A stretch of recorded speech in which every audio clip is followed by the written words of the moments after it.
আসসালামু আলাইকুম, আমি মোহাম্মদ তানভীর রাহি। যারা আপনারা অনেকে আমাকে তৌহিদ আফ্রিদি চাচা অথবা তৌহিদ আফ্রিদি ছোট ভাই হিসেবে জানেন, তো আজকে আপনাদেরকে কিছু ভুল ধারণা ভাঙার জন্য আমি চলে আসছি। আপনারা জানেন গতকালকে আফ্রিদি ভাইকে বরিশাল থেকে মেবি গ্রেপ্তার করা হয়েছে। তো আমি গতকালকে না, লাস্ট কয়েকদিন যাবত একটা জিনিস শুধু দেখতেছি যে আফ্রিদি ভাইয়ের জন্য যখন ইয়া জারি হয়েছে যে ওনাকে 28 ঘন্টার ভিতরে গ্রেপ্তার করতে হবে বা 48 ঘন্টার ভিতরে গ্রেপ্তার করতে হবে, সবকিছুর মধ্যে শুধু আপনারা আমাকে ঢুকাই দিতেছেন ওনার সাথে। তো আমার কথা হচ্ছে, আজকে আপনাদের এই সব ভুল ধারণা আমি ভেঙে দিব। আমার সাথে আফ্রিদি ভাইয়ের সাথে লাস্ট জুলাই আন্দোলনের 1 মাস থেকে 2 মাস আগ থেকেই ওনার সাথে আমার সাথে পুরোপুরি সম্পর্কটা এক ধরনের শেষ হয়ে গেছে। তো সম্পর্ক শেষ হওয়ার পরে আমার সাথে ওনার সাথে ওরকম কোনো যোগাযোগ নেই। শুধু যোগাযোগ ওনার সাথে আমার সাথে জুলাই আন্দোলনের পরে উনি যখন বাংলাদেশে আসছে তখন 2বার ওনার সাথে যোগাযোগ হয়েছে। একবার হচ্ছে ওনার অফিসে গেছিলাম, হ্যাঁ উনি আমাকে ডেকে নিছে। আচ্ছা, ওইটা আপনারা ইনশাআল্লাহ ওইটা সম্পর্ক আপনারা জানতে পারবেন। এই ছাড়া আরেকবার দেখা হয়েছে ওনার জন্মদিনের দিন। এই ছাড়া আর ওনার সাথে আমার কোনো ধরনের যোগাযোগ নেই, কোনো ধরনের দেখা সাক্ষাৎ নেই। কিন্তু আজকে আমি নিউজ ফিডে ঢুকতে পারতেছি না। আমার পরিবারের উপরে চাপ আসতেছে, আমার উপরে বিভিন্ন ধরনের চাপ আসতেছে যে আমি নাকি তৌহিদ আফ্রিদিকে ধরাই দিছি পুলিশের কাছে, এবং উনি নাকি নোয়াখালীতে আমার বাড়িতে গেছে। ভাই, আমি নিজে তো জানি না আমার বাড়িতে উনি গেছে। আর এটা যদি আপনারা প্রমাণ করতে পারেন যে উনি আমার নোয়াখালীতে আমার বাড়িতে গেছে বা আমি ওনাকে ধরাই দিছি, তাহলে আপনারা যেই শাস্তি দিবেন আমি ওই শাস্তি মাথা বেঁধে নিব।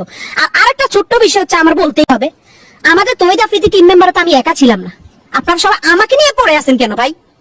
আমাদের টিম মেম্বারে তো আমি একা ছিলাম না, আরো 10 জন 15 জন আছে, তাদের নিয়ে কথা বলেন না কেন? সারাক্ষণ আমার নিয়ে পড়ে আছেন কেন? আমি তো এটা বুঝতেছি না।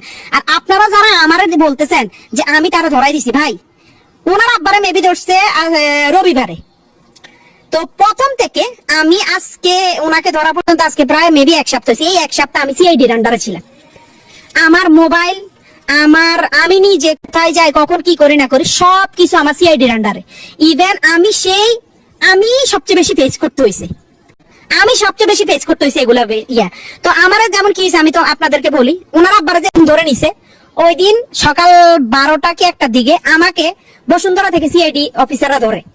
বসুন্ধরা থেকে আমি আর আমার এক বড় ভাই গেছিলাম গাড়ি কিনতে, ওইখান থেকে আমাদেরকে ধরে আমাদের সজল ভাই দোকানে, সজল ভাই সহ আমাদেরকে জিজ্ঞাসাবাদ করা হয়েছে, আমার মোবাইল ট্র্যাক করা হয়েছে, আমার মোবাইলে সবকিছু ঘাটাঘাটি হয়েছে এবং সবকিছু দেখছি। ইভেন এরপরও প্রতিদিন আমাকে ধরা হয়েছে। তারপরে আমি একজনের ভিডিও দেখছিলাম, আমেরিকান আমার এক বড় ভাই আছে হিমেল ভাই, তারপর ইলিয়াস ভাই, ওনাদের ভিডিও দেখছিলাম। ওনারা ওইটার মধ্যে যখন আমারে জড়ানো শুরু করছে, তখন আমি দেখলাম যে ভাই আমি ওনার সাথে সংযুক্ত না বা ওনার সাথে আমার যোগাযোগ না। ওনার বিয়েতে পর্যন্ত আপনারা আমরা দেখেন নাই, লাস্ট ওনার বিয়েতে পর্যন্ত আমরা দেখেন। হ্যাঁ, উনি আমার ভাই, উনি আসছে, উনি ওনার মতো, আমরা আমার মতো, উনি ওনাদের মতো কাজ করছে, আমরা আমাদের মতো কাজ করতেছি। ওনার সাথে আমার প্রায় 1 বছর 2-3 মাসের মতো ওনার সাথে কোনো ধরনের যোগাযোগ নেই। ওনার সাথে সিআইডি অফিসাররা তো সব জানে বা সারা তো আমার অল টাইম তদন্তের মধ্যে রাখছে। ওনারা তো দেখছে। উনি যদি আমার নোয়াখালীর বাড়িতে যাই, ভাই আমি নিজে জানি না। আমি তো পুলিশের কাছে, আমি নিজে তো সিআইডি অফিসারদের কাছে জিম্মি বলতে ওনারা আমার তদন্ত করতেছে।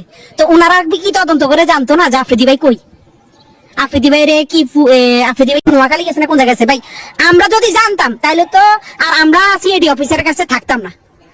আমগরে তো উনি তো ধরাই খাই যেত। ওনার ধরতে এত টাইম লাগছে কেন? তো ওনার এইসব সম্পর্কে আমাদের কোন ধারণা ছিল, কিন্তু আমরা পুলিশের ইয়াতে ছিলাম।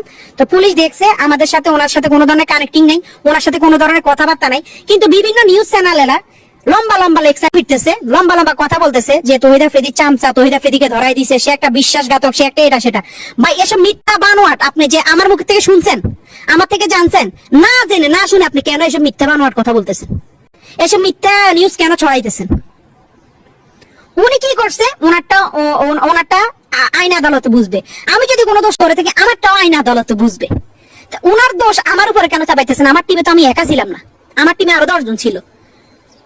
ওদেরকে নিয়ে কথা বলতেছেন না, শুধু আমাকে নিয়ে কেন পড়ে আছেন? আমি কি বল, আমি কি একটা ফুটবল যে আমার পাইছেন? হ্যাঁ আমি ফুটবল বুঝছি, আমার পাইছেন, শুধু লাথি দিবেন এটা হলে তো হবে না ভাই। আপনারা বিবেককে প্রশ্ন করেন। আপনারা আমার নামে মিথ্যা নিউজ, মিথ্যা বানোয়াট কথা ছড়ানো তো কোনো লাভ নাই। মিথ্যা বানোয়াট ছড়ায় আপনার কি লাভ হবে? সঠিক তথ্য আমি একটাই বলি, আমি নিজেই আজকে লাস্ট 1 সপ্তাহ থেকে পুলিশের কাছে ছিলাম। ইভেন আমি যখন দেখছি যে আমার বিষয়টা বেশি হয়, তখন আমি ইলিয়াস হোসেন ভাইয়ের সাথে কথা বলছি এবং হিমেল ভাইয়ের সাথে কথা বলছি। ওনারা বলতে যে তোমার যেহেতু তদন্ত করা হয়েছে, যেহেতু তুমি নির্দোষ, তো তুমি তোমার মতো। কারণ ভাইয়ার ওই সব বিষয়ে আমাদের কোনো কিছু ধারণাই নেই। আর অনেকে আমার নিয়ে পোস্ট করছে আমি জুলাই আন্দোলনে 2 তারিখ 3 তারিখ 5 তারিখ নাকি তহিদ আফ্রিদির সাথে তাদের মাইটি বেঁধেছিলাম। আরে ভাই আপনাদের কি মাথা সমস্যা? আপনারা কি আমার ফেসবুকে যায় দেখতে পারেন আমি কোথায় ছিলাম, কি ছিলাম? বা আমার নোয়াখালীর ভাই ব্রাদাররা আমার যারা আমার লগের আন্দোলনে গেছে তারা কি জানে না আমি কই আছিলাম? আমি জুলাই মাস, আগস্ট মাস, সেপ্টেম্বর মাস গত বছর নোয়াখালীতে ছিলাম, কারণ তখন বন্যা হয়েছিল, আপনারা ভালো করে জানেন। তখন বন্যার সময় বন্যা হয়েছিল। তো এইসব মিথ্যা অপবাদ একজনের নামে, আমার নামে আপনি মিথ্যা কথা ছড়ায় আপনার কি লাভ? আমার এটা একটু বলেন। মিথ্যা বানোয়াট কথাবার্তা ছড়ায় আপনার কি লাভটা হয়? আমার এটা একটু বলেন। আমি জুলাই আন্দোলনে 1 তারিখ 2 তারিখ 3 তারিখ 4 তারিখ এই কয়দিন আমি টানা মনে করেন যে আমি ছিলাম। আমাদের জুলাই আন্দোলন হয়েছিল আমাদের তখন মাইজ দিতে, যেহেতু আমরা একটু গ্রাম সাইডে পড়ছি, আমাদের সাইডে আন্দোলন ওরকম হয় নাই, হইলো ছোটখাটো হয়েছে, স্কুলের বাচ্চারা করছিল, কিন্তু আমরা ছিলাম তখন মাইজ দিতে।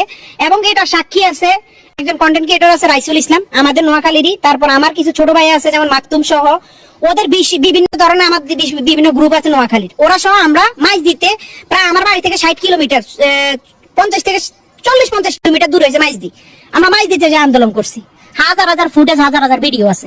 কিন্তু আপনারা ছড়াইতেছেন আমি নাকি 2 তারিখ 3 তারিখ আফ্রিদি ভাইয়ের সাথে ওনার মাই টিভিতে ছিলাম, হ্যাঁ ওনার সাথে আমি বসেই করছি। ভাই মিথ্যা কথা কেন ছড়ান? ভাই মিথ্যা কথা কেন ছড়ান? ভাই মিথ্যা বাদ দিয়ে সত্যিতে আসেন, সত্যিতে আসেন, আপনারা যাচাই বাছাই করেন, আমার তো সমস্যা নেই।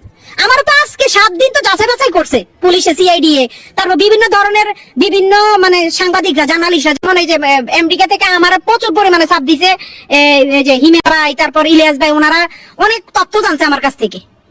কি তথ্য জানছে? যে আমরা কি আসলে কি করছি না করছি আমরা বলতে বাধ্য হয়েছি, কারণ ভাই আমার কারণে তো আমার ফ্যামিলির উপর চাপাইতেছে, আমার উপর বিনা কাজে চাপাইতেছে, বিনা দোষে, বা আমি বিনা দোষে দোষী হইতেছি। এই যে আজকে আপনারা মিথ্যা নিউজ ছড়াইতে আছেন যে আমি নাকি তহিদ আফ্রিদিরে ধরে দিছি, আমি নাকি তহিদ আফ্রিদির সাথে নোয়াখালী, মানে এসব মিথ্যা ভাই, এগুলা তো সব মিথ্যা কথা। আপনি কেন ছড়ান? আপনি দেখছেন? আমার কথা হচ্ছে আপনি যদি দেখেন, প্রমাণ করতে পারেন, আপনি যে শাস্তি দিবেন আমি ওই শাস্তি মাথে নিব। যদি এই কথা উল্টা পাল্টা মিথ্যা কথা আপনারা করতে পারেন, এসব মিথ্যা বানোয়ার কথা বাদ দিয়ে দয়া করে মানুষকে বিভ্রান্তির মধ্যে ফেলবেন না, আমার কারণে যেন আমার ফ্যামিলির ক্ষতি না হয়। মিথ্যা এসব বানোয়াট আমার নামে, একজন নাম মিথ্যা বানোয়াট ছড়ায়েন না ভাই। এই দিন না আরো দিন আছে ভাই, এসব মিথ্যা বানোয়াট ইয়া কইরেন না, আল্লাহ ছাড় দেয় ছাড়ি দেয় না। তা আপনি আমার নামে আজকে মিথ্যা একটা বানোয়াট ইয়া দিয়ে আমারে হেনস্থা করবেন, আমারে মানুষের কাছে কালার করবেন, আমার পরিবারের কাছে আমার ছোট করবেন, আমার আত্মীয়-স্বজনের কাছে আমার ছোট করবেন। কালকে যে ওই দিনটা আপনার লাইফে আসবে না তা কিন্তু না। তো একজন বন্ধু, সে আমার বড় ভাই, তার সাথে আমার সম্পর্ক নাই, ঠিক আছে, হ্যাঁ তার সাথে আমাদের সম্পর্ক নাই, কোনো সমস্যা নেই। কিন্তু একটা জিনিস কি, তার কারণে আমার কারণে তার আমি কোনোদিন তার কোনো ক্ষতি করিনি, এবং তারা ধরে লয়ে গেছে ওইসব বিষয় আমরা জানিও না। তার কারণে আরো আমরা হেনস্থার মধ্যে পড়ছি, তার কারণে আরো আমরা বিভিন্ন হয়রানির মধ্যে পড়ছি, তার কারণে আমরা দিনের পর দিন আমরা খুব ঝামেলার মধ্যে পড়ছি। কিন্তু আমরা তো এগুলো নিয়ে কোনোদিন কিছু বলিনি। আপনারা কি জানতেন আমরা যে পুলিশে নিয়ে গেছে, আমরা যে সিআইডি তদন্ত করছে, এগুলো জানতেন? কিছুই জানতেন না। তো আমার নিয়ে হুদায় মিথ্যা অপবাদ ছড়ায় না ভাই, দয়া করে।